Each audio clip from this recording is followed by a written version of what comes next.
Alhamdulillah pada malam ni dapat kita meneruskan kuliah maghrib kita secara bulanan. Mudah-mudahan Allah Subhanahu Wa Taala memberkati pertemuan kita pada malam ini. Dan malam ni insya-Allah seperti biasa kita sambung kitab kita Matan Safinatun Najah. Malam ni kita masuk kepada fasal ataupun perkara-perkara yang membatalkan sembahyang. Fasal ataupun perkara yang membatalkan sembahyang.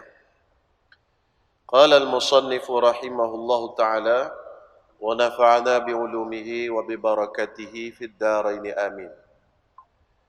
Tabtulu as-salatu bi arba'a asyarata khaslatan. Batal sembahyang dengan sebab 14 perkara. Kalau berlaku 14 perkara ini, maka sembahyang yang kita sedang sembahyang itu batal. Kalau kita tahu selepas daripada kita dah sembahyang, maka kita kena qada balik sembahyang kita. Kerana sembahyang kita tadi dah batal. Jadi kena ambil perhatian pada 14 perkara ini. Takut-takut sembahyang kita dah batal tapi kita tak perasan. Okey, baik ya.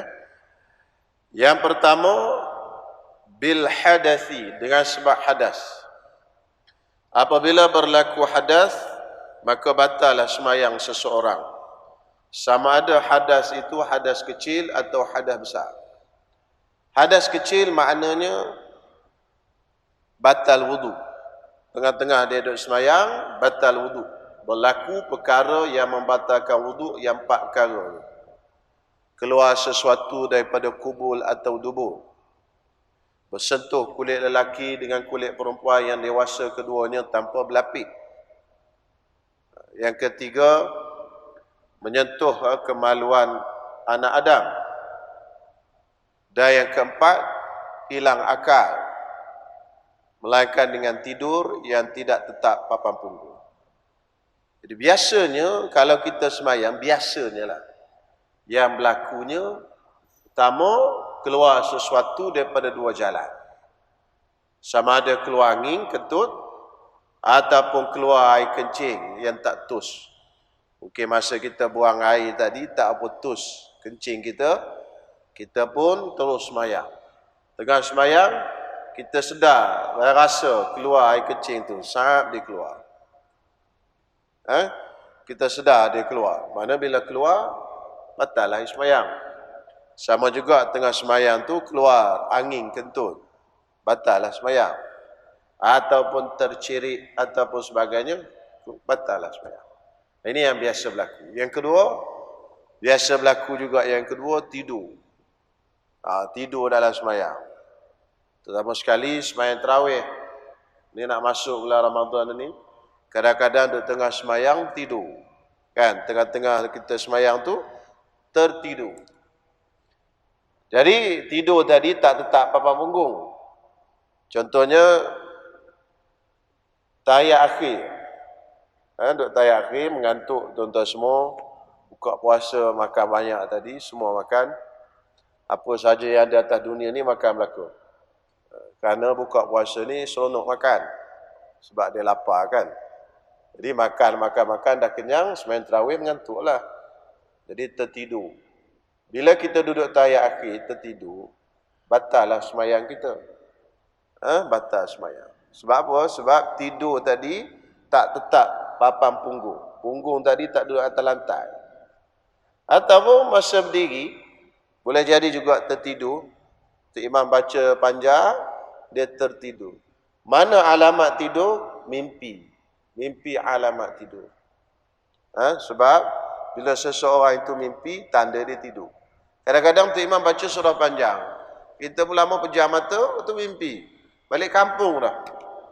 Baru 10 Ramadan, mimpi balik kampung dah. Hai, makan ketupat apa semua. Nah, sedar-sedar tu imam, Allahu Akbar nak rukuk, baru sedar. Baru balik-balik. Walaupun kita kata sepatutnya tidur, lutut kita tak boleh stand, tak boleh berdiri. Kalau kita tidur, sepatutnya lah lutut kita akan kendor. Tetapi kalau bila mimpi, itu menandakan seseorang itu dah tidur. Batal lah sembahyang dia. Sembahyang tu Batal, kenapa? Kerana batalnya wudu. Jadi bukan dia kena ulang balik semayang, dia kena pergi ambil wudu kerana batalnya semayang. Hadas besar boleh jadi juga ketika kita tengah semayang, berlakunya hadas besar. Mungkin tengah semayang keluar air mani, mungkin tengah semayang keluar haid itu hadas besar lah, dan sebagainya. Jadi apabila berlaku ini, batal semayang. Ini dalam mazhab Imam Asy-Syafi'i. Ada juga mazhab bila berhadas semayang tak batal, tapi yang batalnya wudu saja. Itu mazhab lain lah, tuan-tuan semua saya nak bagi tahu, bukan mazhab Syafi'i. Bila berhadas, wudu je batal, semayang tak batal. Jadi bila wudu je batal, berhenti semayang, pergi ambil wudu dan boleh sambung balik semayang. Itu mazhab lain. Jadi kita dah semayang 2 rakaat katakan, masuk rakaat ketiga batal wudu. Bila batal wudu, kita pergi ambil wudu, boleh sambung rakaat ketiga tu teruskan semayang. Mazhab lain. Ini berlaku di Madinah satu ketika dulu, ada orang hantar video kat saya. Tu Imam Masjid Nabawi ni dia batal wudu. Jadi dia suruh jemaah tunggu, dia pun pergi ambil wudu, masuk balik, dia pun sambung semayang. Ini mazhab lain. Mazhab Syafi'i tak boleh. Tuan-tuan jangan buat kat Malaysia gitu. Tuan-tuan jadi imam, batal wudu, tuan-tuan pergi ambil wudu, sambung balik itu imam. Tawaf boleh lah, tawaf boleh. Kalau tengah-tengah tawaf, batal wudu. Kita pergi ambil wudu, boleh sambung dekat mana kita batal tadi. Tak perlu kita start balik tawaf. Tapi kalau semayang, dia tak boleh. Sebab itu dia sebut dalam kitab kita ni, yang pertama yang membatalkan wudu ialah al-hadath, dengan sebab berlakunya hadas. Jadi bila berlaku hadas, batal wudu. Okey, yang pertama. Yang kedua, biwuqu'in najasati, dengan jatuhnya najis, jatuhnya najis ke atas badan dia, ke atas diri dia, illam tulqa halan min ghairi hamlin, sekiranya dia tidak campak najis itu dengan segera tanpa menanggung najis. Okey, kalau jatuh najis tapi dia campak dengan segera dan juga tak tanggung najis tu, okey, sembahyang dia sah, boleh diteruskan. Tapi kalau jatuh najis, dia campak, tapi dia campak dengan menanggung, maka tak sah juga. Ataupun dia campak tetap dan tak menanggung, dia campak tu tak menanggung tapi lambat, batal juga sembahyang dia. Okey, misal macam ni, najis ni kopiah tak nampak, atas ridak lah, orang pakai ridak ni kan, atas bahu ni dipanggil ridak. Selendang atas bahu ni nama dia ridak. Itu sunnah Nabi SAW juga. Tiba-tiba tai cicak jatuh ke atas ridak dia ni. Cicak pun berak. Pandai pula cicak tu berak, betul-betul kena atas ridak dia. Pum. Macam dia tembak tu, kena elok-elok kan. Bila jatuh atas ridak najis ni tadi, kalau dia campak dengan segera tanpa menanggung, maka sah sembahyang dia. Macam mana campak dengan segera? Dia tolak macam ni. Jatuh je, pam dia tolak. Segera dia tolak, pam dia tolak. Okey, sah sembahyang dia, boleh diteruskan. Tapi kalau dia campak dengan menanggung ni maknanya dia pegang najis tadi, ataupun benda yang kena najis tadi, dia tanggung. Dia angkat kain tu, dia angkat. Itu makna tanggung. Boleh tanggung. Apa nak terjemah dengan istilah yang bahasa yang standard sikit. Ini bahasa lama, tanggung. Tanggung ni maknanya kita bawa. Angkat ke apa kan? Angkat. Macam tu. Angkat, dengan kita angkat. Kita angkat macam tu dengan tangan kita. Angkat. Bila kita angkat, maknanya kita bawa najis. Sebab itu batal sembahyang. Jadi syarat dia, kita kuis dengan segera. Kuis, kain ridak tadi, dia pun jatuh. Sembahyang tu sah. Tapi kalau kita lambat, Dia cicak tu berak atas bahu, atas ridak kita. Kita pun tengok tai cicak ni. Tengok temenung dia. Tengah semayang tu. Tai cicak ni. Macam mana dah ustaz cerita itu? Dia tak ingat ustaz cerita masa kuliah. Dia duduk fikir-fikir, oh baru teringat. Baru mari ada cerita malam ni. Baru mari. Dia pun kuis. Kuih. Tahu kuis? Apa orang panggil kuis kan? Tolak ke tepi.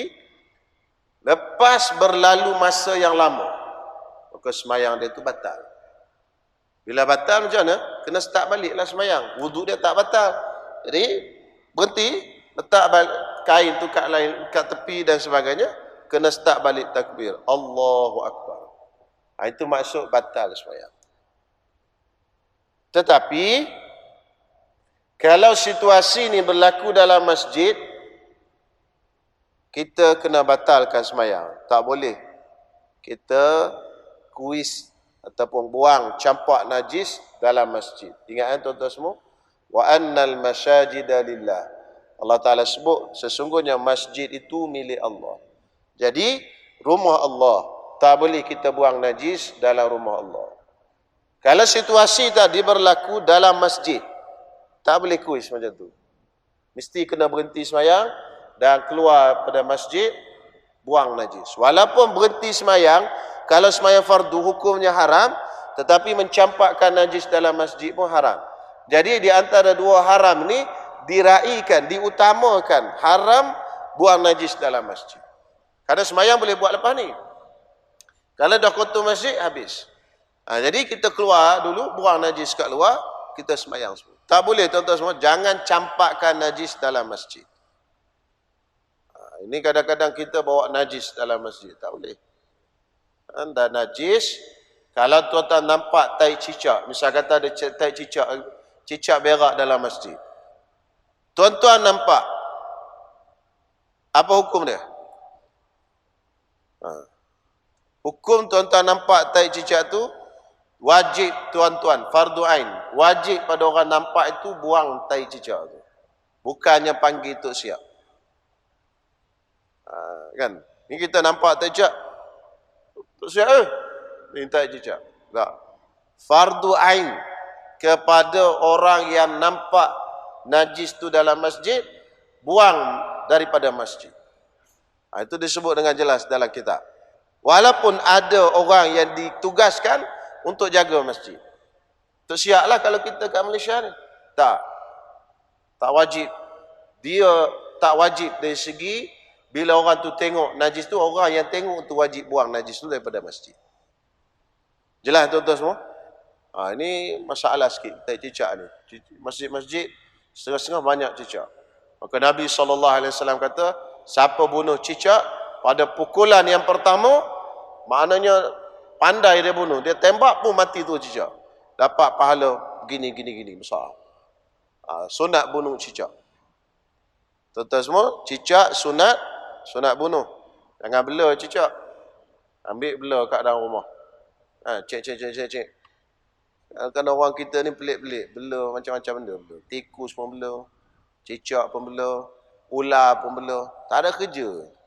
Kan? Belalah benda yang dibenarkan oleh agama untuk bela. Tikus tak boleh bela. Ular pun tak boleh bela. Nabi larang. Nabi suruh kita bunuh ular. Ada binatang-binatang yang disuruh oleh syarak bunuh. Bunuhlah. Binatang tak disuruh, jangan bunuh. Ini kadang-kadang pelik-pelik. Bela cicak, bela ular, bela tikus, bela macam-macam. Lipas ada orang bela. Jadi tuan-tuan semua, yang kedua, batal sembahyang tadi dengan jatuh najis ke atas diri kita. Boleh? InsyaAllah. Yang ketiga, inkishaful aurati illam tustar halan. Terbuka aurat jika tidak ditutup dengan segera. Maksud terbuka aurat ni angin buka. Ni kena faham. Angin buka tak batal kalau tutup dengan segera. Contohlah dia semayang depan kipas. Tiba-tiba kipas tu pun pusing depan dia. Dia pakai kain kan, selak kain dia. Nampak aurat sikit, dia pun tutup dengan segera. Sembahyang dia tak batal. Tapi syaratnya, bila terselak tu tutup dengan segera. Khusus untuk angin saja. Kalau tutup dengan segera, tak batal. Angin sahaja. Kenapa faham? Angin sahaja. Selain daripada angin, asal buka je aurat, terbuka je aurat, batal kena semayang semula. Ini kena ambil perhatian. Yang jenis ada anak kecil kat rumah. Kadang-kadang kita semayang, kita ada anak kecil. Kita semayang. Dia budak-budak ni kan dia nakal sikit.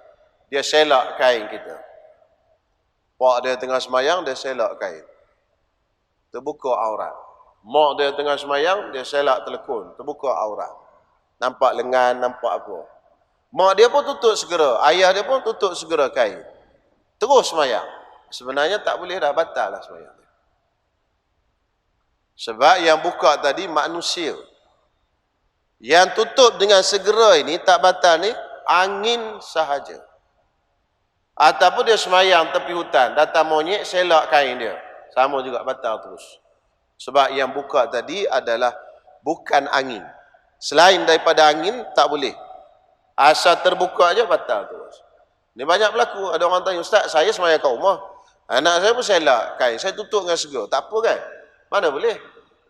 Tak boleh lah tuan-tuan semua. Sebab apa? Sebab dah terbuka aurat tadi, tapi terbuka bukan dibuka oleh angin. Walaupun tutup dengan segera. Kalau dibuka oleh angin, itu sahaja yang dimaafkan. Tapi syaratnya tutup dengan segera. Kalau dah terbuka dengan angin, tapi dia duduk biar lama gitu kan. Boleh 2-3 minit baru dia tutup. Batal juga sembahyang dia. Tak ada kerja kan, tu biar je. Apa? Tutuplah. Jadi kadang-kadang kita tak boleh bezakan masalah ini. Ini kena ambil perhatian ni. Ada anak kecil ke kat rumah? Tu. Saya ada anak kecil. Kadang-kadang tengah sembahyang kan, dia panjat belakang. Macam-macam dia buat, nama dia budak. Tapi tuan-tuan jangan marah pula. Anak-anak panjat belakang. Nabi SAW pun cucu dia panjat belakang. Cucu dia nama Umamah. Umamah, anak kepada Zainab, perempuan. Panjat belakang. Jadi Nabi pun sujud lama. Tak bangun. Takut jatuh budak tu. Itu Nabi SAW. Jadi kita kalau anak-anak panjat belakang, tak apalah, biarlah. Biar sujud lama sikit. Jangan marah tu semua. Anak panjat belakang, berhenti semayang dia. Jokok. Hoi, orang tengah semayang ni panjat belakang. Tak ada kasih sayang ke anak-anak. Budak-budak kecil ni kita kena layan macam budak-budak kecil. Okey, selesai masalah tu. Habis. 3. Ni baca kitab kecil-kecil ni, baca laju-laju lah, tak urai panjang. Baik, yang keempat, an-nutqu biharfaini. Menyebutkan dengan 2 huruf. Keluar daripada mulut kita ini 2 huruf. 2 huruf keluar. Walaupun tak sengaja. Keluar 2 huruf, batal sembahyang. Ini mungkin kita duduk tengah sembahyang. Saya saja tak ada kerja. Kita berdehem. Dehem tak boleh tuan-tuan semua. Kalau tidak ada apa-apa hajat keperluan. Dalam sembahyang, duduk diam. Baca Quran, baca zikir saja. Suara lain jangan buat. Melainkan kalau ada uzur. Jadi kalau dia berdehem, berapa huruf tu keluar tu? Cuba eja tu.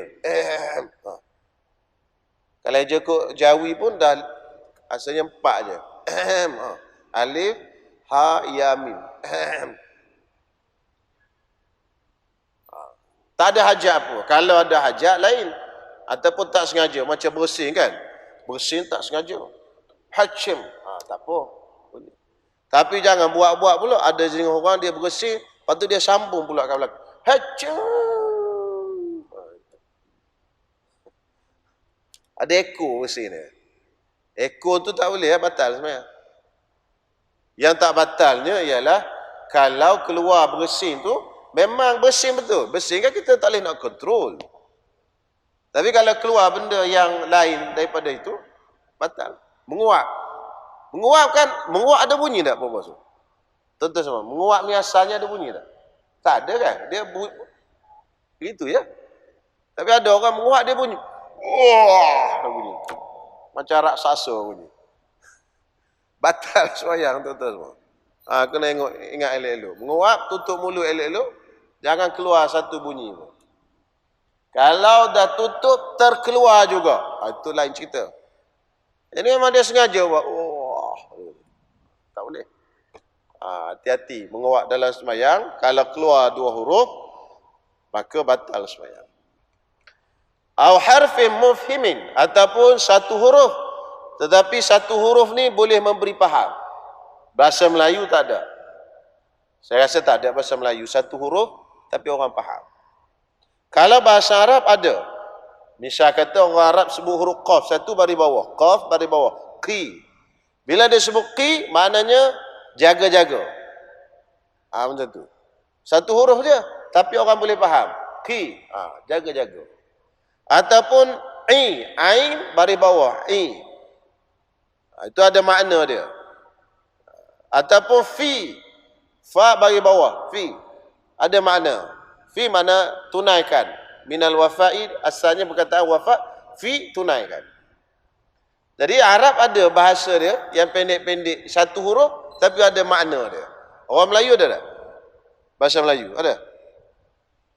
Cuba tuan-tuan fikir, ada tak? Satu huruf je tapi ada makna.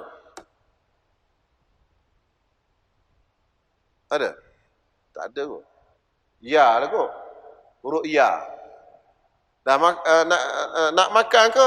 Ya. Ya, huruf ya kan. Boleh jadi kot. Wallahualam. Bahasa Melayu rasa tak ada. Jadi siapa yang bercakap dengan dua huruf, mengeluarkan daripada mulut dia dengan dua huruf, ataupun satu huruf yang memberi faham secara sengaja dan juga secara tahu benda itu haram, maka batallah sembahyangnya.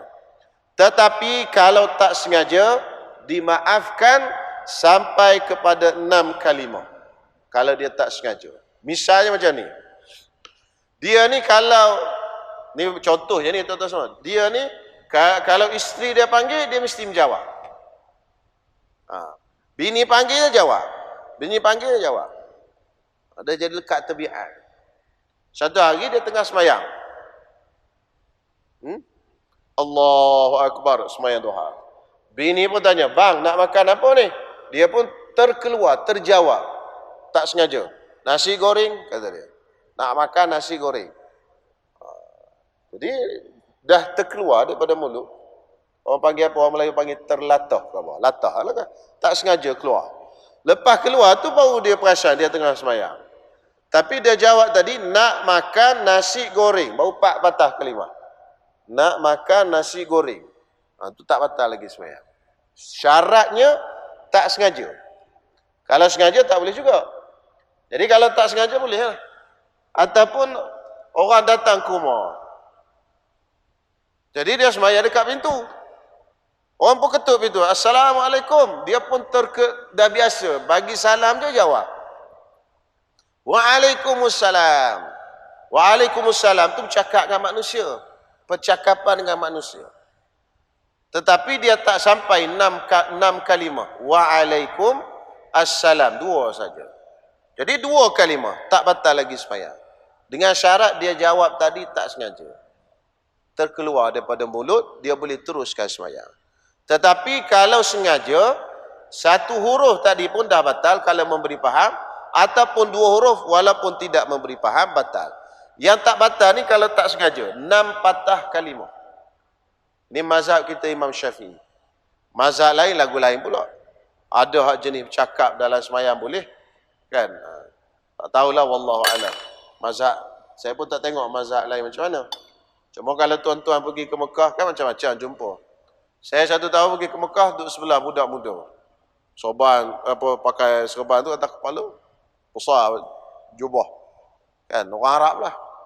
Sekali telefon dia berbunyi. Bunyi dalam poket. Dia bawa keluar telefon dia. Ambil. Dia pun tekan. Solah. Dia pun tahu dia. Canggih masa apa tak tahu tu. Dia boleh cakap dia sedang solah. Solah makna tengah semayang. Kan? Kita kalau mazhab Syafi'i, kalau macam tu batal lah semayang. Walaupun kita kata dua kalimah je Ustaz. Ya, dua kalimah tapi dengan sengaja. Yang tak batal tadi, kalau tak sengaja. Terkeluar daripada mulut. Termasuklah dalam masalah ni berdehem ataupun menangis. Dalam mazhab Syafi'i, contoh dia baca ayat Quran, tiba-tiba dia rasa sebab. Bila sebab tu dia menangis. Keluar air mata saja tak apa. Bila menangis, keluar suara. Dia bunyi keluar suara macam tu. Bila keluar suara macam tu, dikira-kira yang keluar daripada mulut dia tu 2 huruf. Maka batal lah semayang. Itu kena ingat. Boleh? InsyaAllah. Tetapi kalau orang ni baru masuk Islam, ataupun dia duduk jauh daripada ulama, dimaafkan. Contohnya ada mu'allaf baru masuk Islam. Dia tengah semayang, kita pun tanya dia. Kan? Ataupun ada apa-apalah dia bercakap. Jadi semayang dia tidak dihukumkan batal. Walaupun banyak dia bercakap. Sebab apa? Sebab dia baru masuk Islam. Orang baru masuk Islam ni, tuan-tuan semua, banyak hukum dimaafkan. Dia bercakap, tu tak batal. Dan banyak lagi lah beberapa perkara lagi. Kenapa? Kerana orang baru masuk Islam. Allah Ta'ala nak ringankan kepada mereka. Jadi hukum orang baru masuk Islam ni ada banyak ringan. Tuan-tuan jangan beratkan kepada orang yang baru masuk Islam. Kadang-kadang kita beratkan benda orang yang nak masuk Islam, bukan baru masuk Islam, nak masuk dah bagi hukum berat dah kat dia. Ada dalam satu buku, Dr. Yusuf Al-Qardawi tulis, di Indonesia, kat mana tak tahulah, ada satu kampung nak masuk Islam. Dia pergi jumpa orang Islam lah. Di satu kampung Islam, dia pergi jumpa. Dia kata, kami semua ni nak masuk Islam.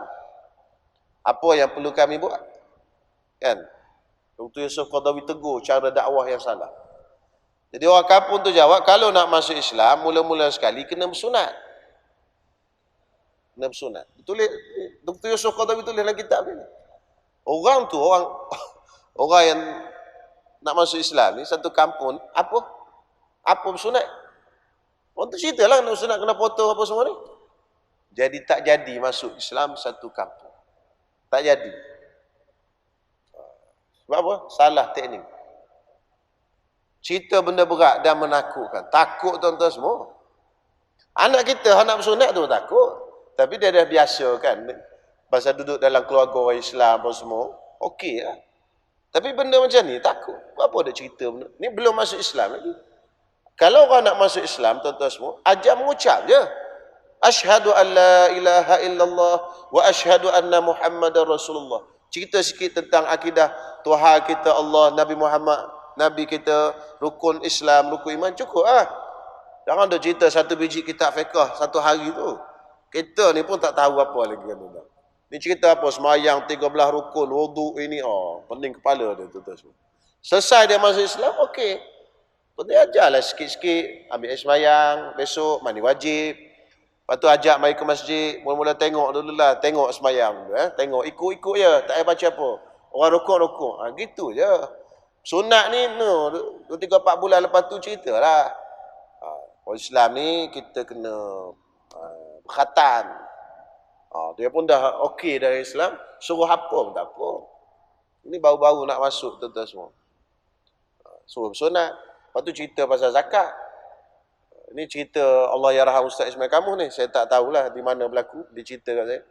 Orang nak masuk Islam, kawan ni cerita kena bayar zakat.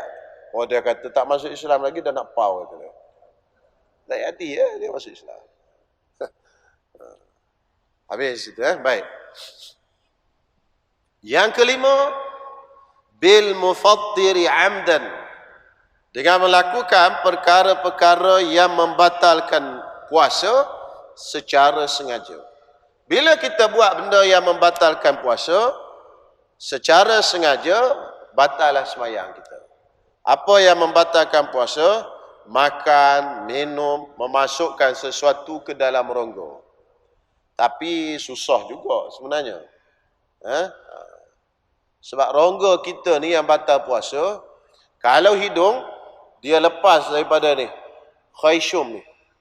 Ni batang ni, kita bawa masuk, lepas ke sini, baru batal puasa.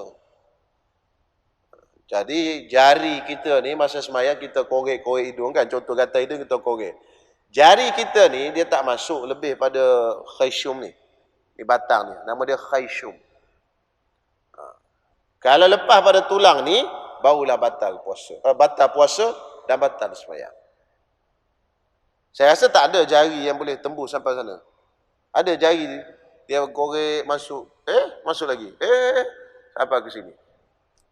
Biasanya jari kita ni start kat sini je, kat batang ni, kat tulang. Dia melepasi, ada lubang kecil tu. Biasa kan kalau kita ke hospital kan ada masuk tiup kecil tu.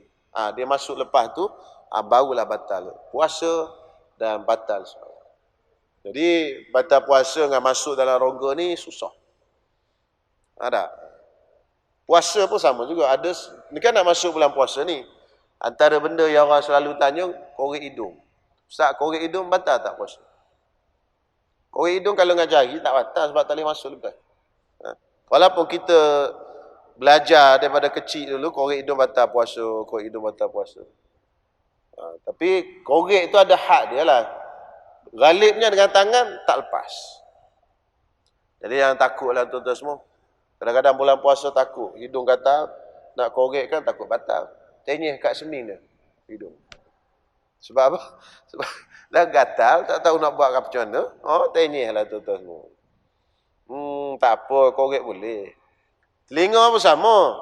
Telinga ni dia lepas kepada curve dia ni, hak dalam tu.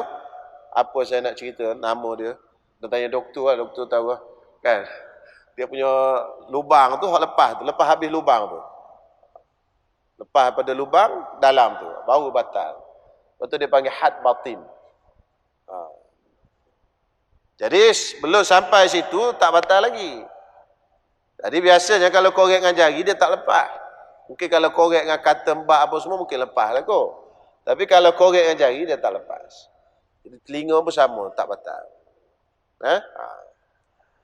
Jadi ala kulli hal, mungkinlah kot tengah-tengah semayang ni, wallahualam, masuk lidi ke apa kat lubang hidung, wallahualam. Kalau lidi dia tembus sampai ke dalam kan, batal lah.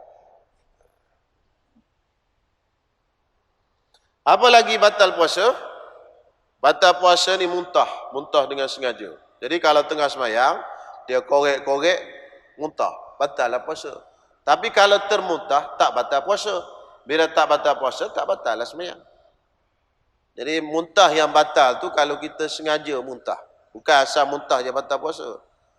Tengah-tengah puasa, korek mulut tu tadi, bagi muntah.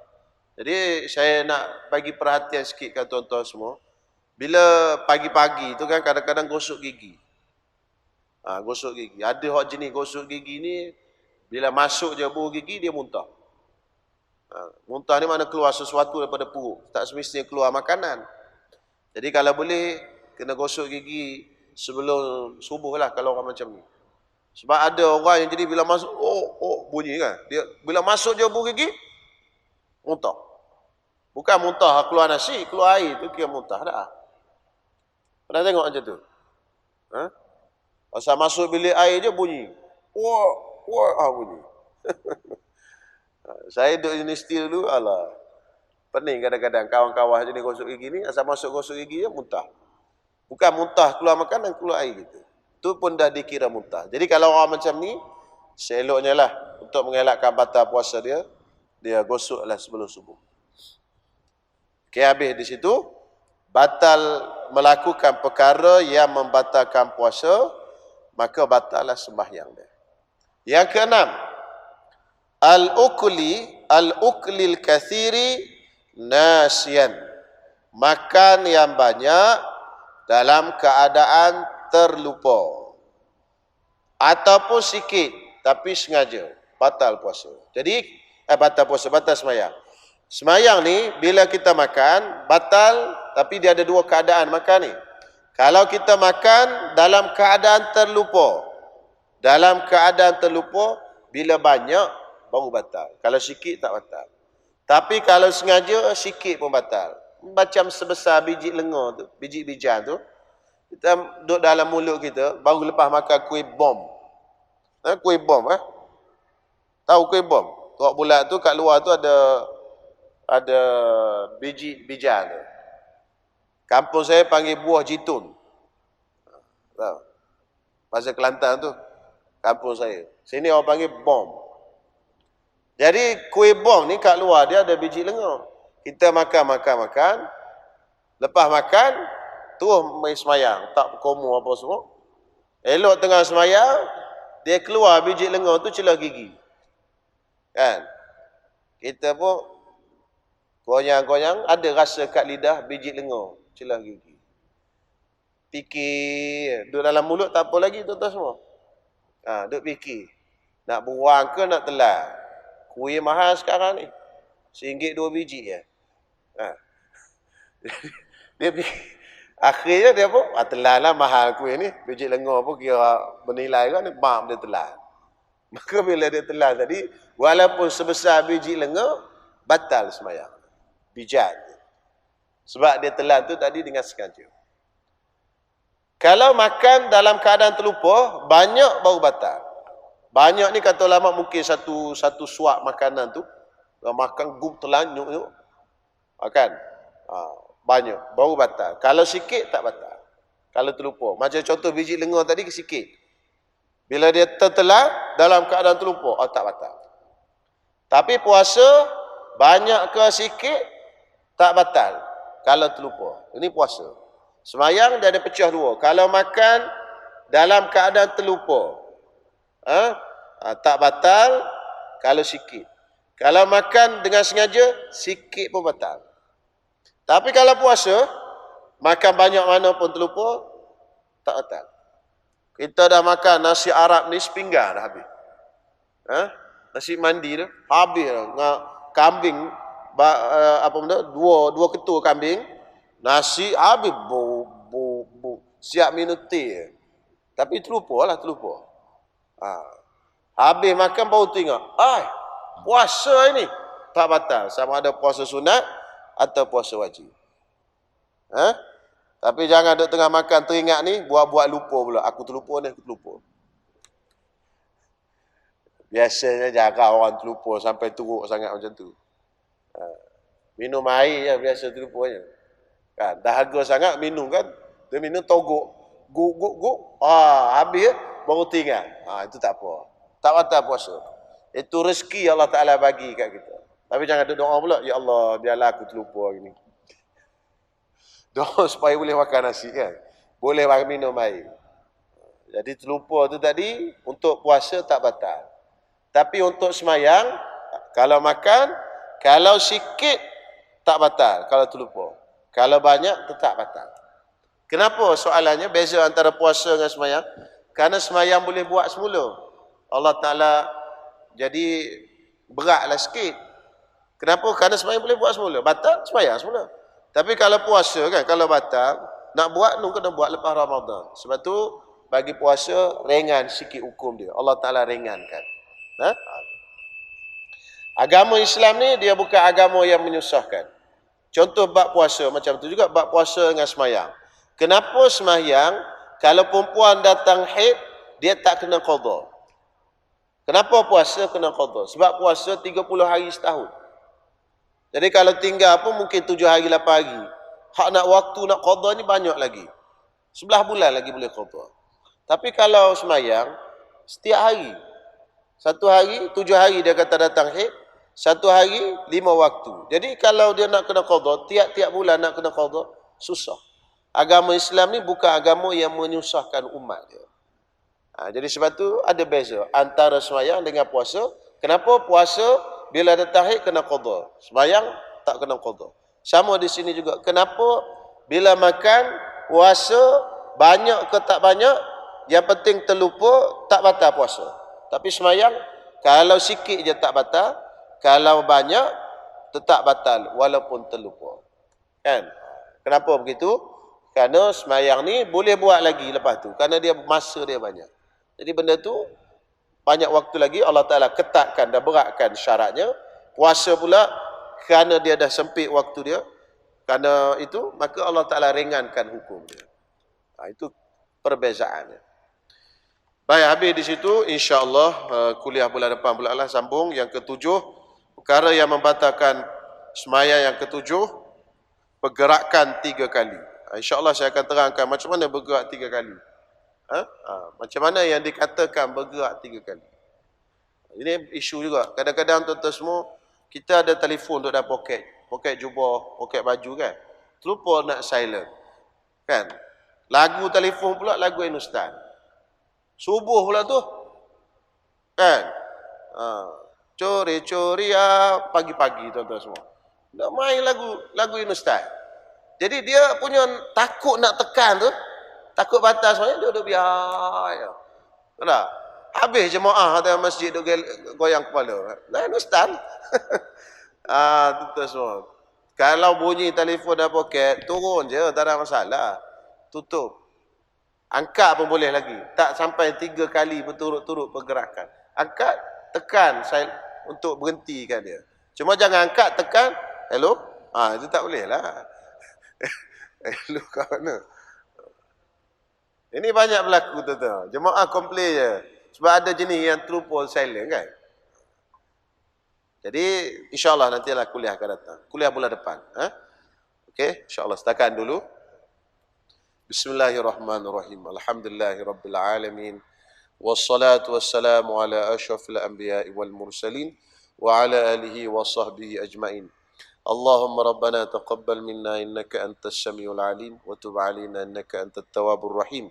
Rabbana atina fid dunya hasanah wa fil akhirati hasanah wa qina adzaban nar. Wa sallallahu ala sayyidina Muhammad wa ala alihi wa sahbihi wasallam. Walhamdulillahi rabbil alamin.